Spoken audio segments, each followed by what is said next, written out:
बेटा, आपका interview letter आ गया है। मेरी माँ ने हाथ में लिफाफा देते हुए कहा। यह मेरा 7वां इंटरव्यू था। मैं जल्दी तैयार हो गया और निर्धारित समय पर सुबह 9 बजे पहुंच गया। कार्यालय का गेट खुला था। मैंने उसे बंद किया और अंदर चला गया।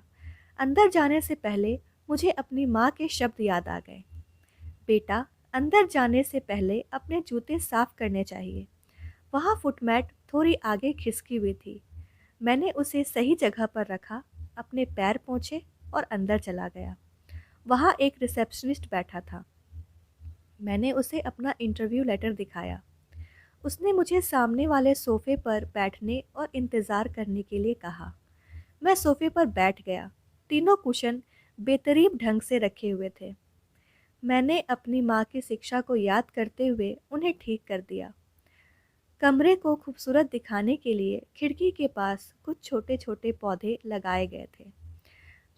मैंने एक गमला देखा जो थोड़ा अजीब तरह से रखा गया था।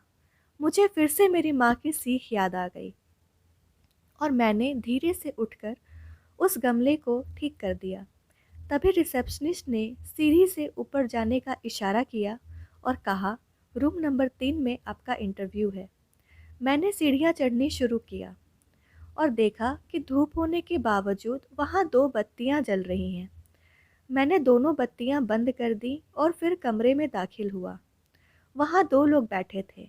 उन्होंने मुझे आगे की कुर्सी पर बैठने का इशारा किया और मुझसे पूछा कि मैं कब से नौकरी ज्वाइन कर सकता हूँ।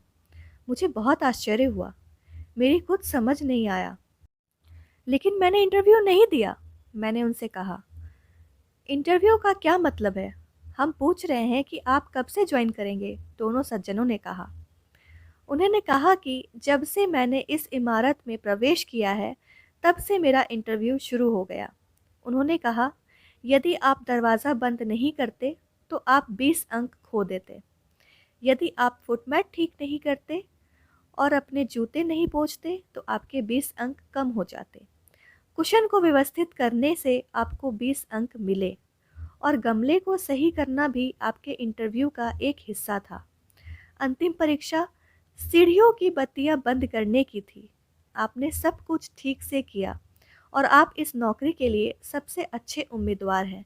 आप अपनी नियुक्ति बाहर के रिसेप्शनिस्ट से प्राप्त कर सकते हैं और कल से काम पर आ सकते हैं। मुझे अपनी माँ और मेरे पिता के उन छोटी छोटी सीखों का महत्व याद आ रहा था, जिनसे मैं हर समय परेशान रहता था।